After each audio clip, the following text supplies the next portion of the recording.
singgudol natin nasa Pilipinas pa. Kung kayo nagbabalak na mag-apply papunta dito sa Korea, galingan nyo. Kumbaga, pagtuunan nyo ng pansin yung pag-aaral nyo ng Korean language. Sa ganun, may pasan nyo yung TOEIC exam. Tapos, yung medical, siyempre, paghandaan nyo din.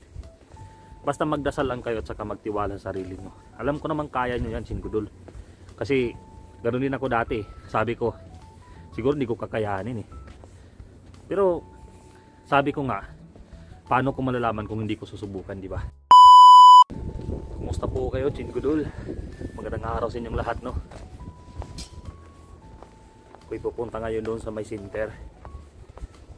Kasi, meron kaming Christmas party bukas ng GCMC volunteers dito sa Gimhae, South Korea, singgudol. Kailangan na pumunta doon para tumulong mag-prepare. So, saktong-sakto rin dahil wala tayong pasok. Pala yung ano namin, singgudol, company. Magtatatlong buwan na wala kaming overtime talaga. At saka wala rin kaming pasok ng Sabado at Linggo, singgudol. Pero ayos lang naman para sa akin kasi sa bagay sa Pilipinas hindi ko naman kikitain to. Kahit minimum lang, di ba? Ay, naglalakad lang tayo, singgudol, kasi yung bisikleta ko na flat yung ano, gulong. Kaya maglalakad na lang muna tayo. Hindi pa ko kasi na ano yun eh. Hindi pa ko napalitan. Mabalak pa lang ko na palitan, singgudol. Yung company dito yun. Ang lawak ng daan talaga dito. Grabe. Yung company na to, malakas to, pati gabi may pasok sila. Yan, halos lahat to dito, singgudol, mga company. Kung makikita nyo sa mga previous na mga vlog ko, singgudol, yung mga sumusuporta sa akin, nakasubaybay, ibinlag ko na to ng mga company dito. Hindi nyo na tatanong, lahat ng mga company dito na kapitbahay namin, pati na yung company namin, lahat is 16 ka factory, singgudol. Di ba ang dami?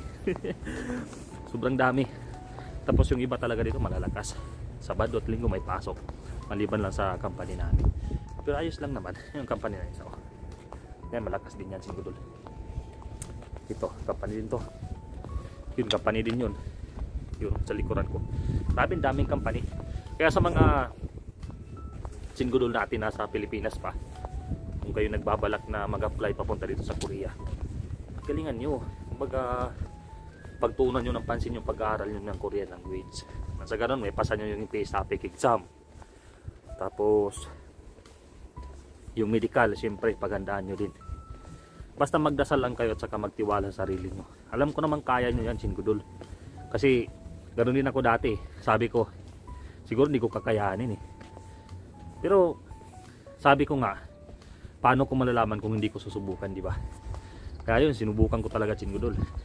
Sa awa ng Panginoon, andito na ako ngayon dito sa Korea.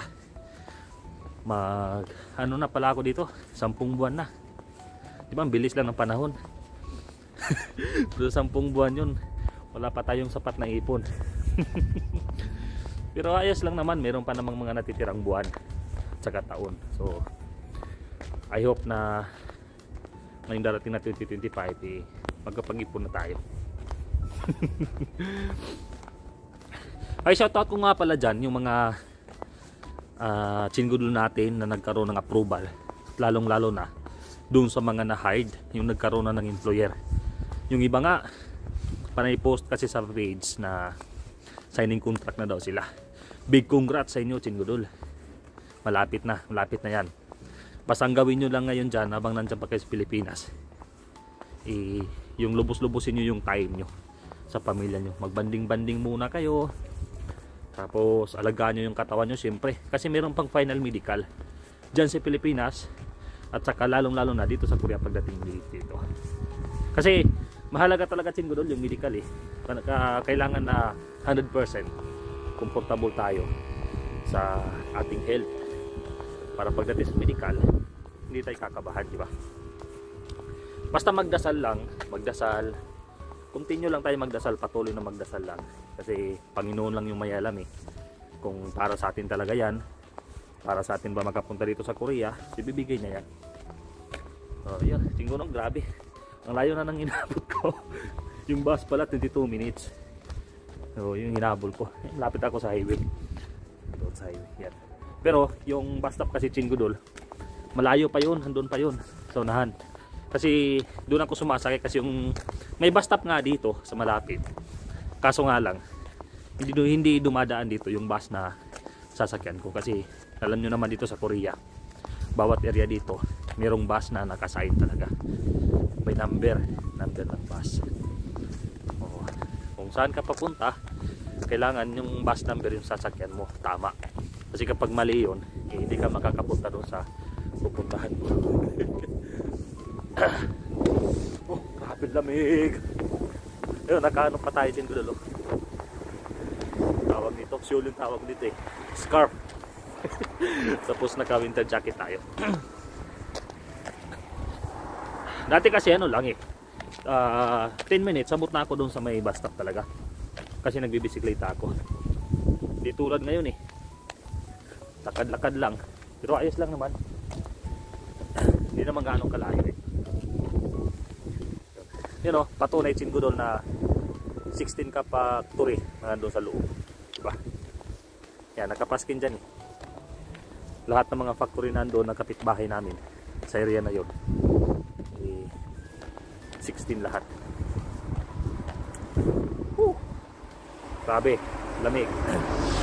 Alam nyo ba Chinggudol, minsan di ako yung nagtataka kung parte ba ng South Korea tong area namin dito. Kasi ito sa parte ng South Korea, nag-i-snow talaga. Grabe, ang kapal ng snow. Dito sa amin, iwan ko ba, walang snow, pero grabe pa rin ang lamig. Kaya thank you pa rin, kasi hindi ko alam kung kaya ko ba kapag may snow, kasi sobrang lamig talaga. Kaya siguro hindi dumating dito yung snow, kasi alam nung snow na baka di ko kayanin.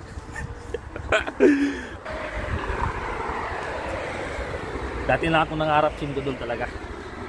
Katulad nyo rin ako dati na nangangarap lang na sana dumating yung araw na magkapag-ibang bansa, at nang sa ganun eh patulungan ko man lang yung mga magulang ko, kapatid ko, kasi may kapatid pa ako nag-aaral eh, bunso namin eh, hindi naman kaya nila mama, so ako na lang yung nasusuporta. At sana naman huwag akong biguin. Kaya sabi ko sa kanya, mag-aral na mag-aral ka lang, magtapos ka, kasi dito ako na sumusuporta. Kasi alam mo Chinggudol, maswerte kasi yung mga bata ngayon na mayroong mga kamag-anak o kapatid na nagvoluntary na magsuporta through financially.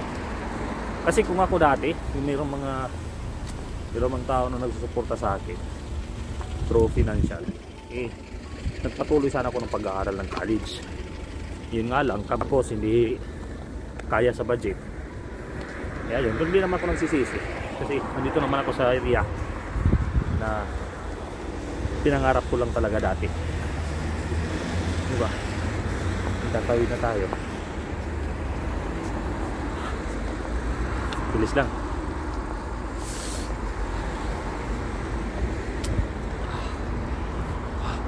Autumn pa, yung mga dahon Chinggudol. Huli na kasi itong ano namin dito, area. Huli na kasi siya. Eh yung ibang puno eh wala nang dahon halos. Yung ibang puno naman ano pa, makulay pa yung mga dahon. So parang mataas nga itong vlog natin Chinggudol. Tatapusin ko lang muna to, at saka abangan nyo na lang yung part 2. Ito ay part 1 lamang. Salamat sa patuloy na suporta Chinggudol. Thank you so much. Sana sa darating natin 2025 eh suportahan nyo pa rin ako hanggang sa umabot pa na taon. Salamat talaga ng marami Chinggudol. Mabuhay po kayong lahat, tayong lahat, mabuhay po tayo hanggat sa gusto natin. Shout out. Thank you, God bless us Chinggudol. I love you all. Annyeong.